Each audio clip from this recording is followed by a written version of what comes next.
The next character that we need to talk about is also the last strategist that has been added to the game, and I'm really hoping that we see another strategist soon. But for now, let's talk about Ultron.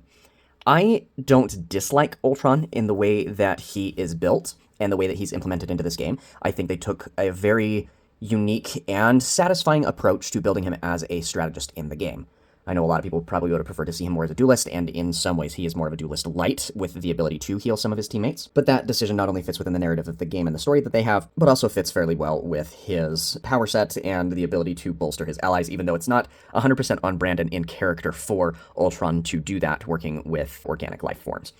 However, I think that there's something missing from his kit, even though his abilities are tailored pretty well to his role within the game. As we can see from the condensed list of abilities, he has a genius-level artificial intelligence and an adamantium robotic body which grants him superhuman strength, speed, durability, energy absorption, and projection, as well as flight and invulnerability. Now,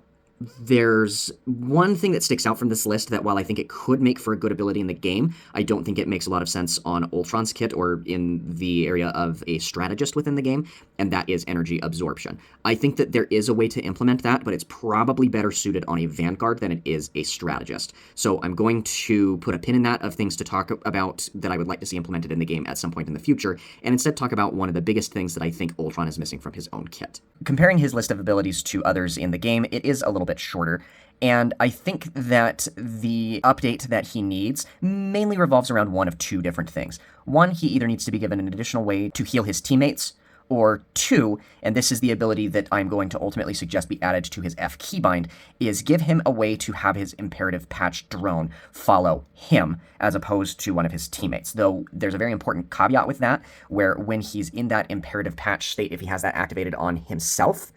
the drone will drop off a few seconds after he reaches maximum health. That way it encourages you to have that on the rest of your team more often than not. So I do think a secondary ability, either named Imperative Self-Repair or something along those lines that allows him to assign that drone to himself, or a subsection of the Imperative Patch ability that indicates that by pressing the F key he can cause his healing drone to follow himself as opposed to his allies, would be beneficial. I do believe that you would want to still keep the area of effect healing while that's up, though again, once Ultron reaches full health, if the drone is following him specifically, it will fall off a second or two after Ultron reaches that maximum health, even if he takes damage and drops down below that, just as an additional reminder and balancing factor to make sure that you don't have that drone following yourself for far too long, and thus encouraging you to have that drone follow your teammates as opposed to yourself. But what do you think? Is there a different change that you would like to see made to Ultron? I'm very interested to hear what you have to say in the comments below. As always, if you enjoyed today's video, make sure that you leave a like, follow, and share with someone who would also enjoy these discussions, and we'll be back to talk about the next character tomorrow.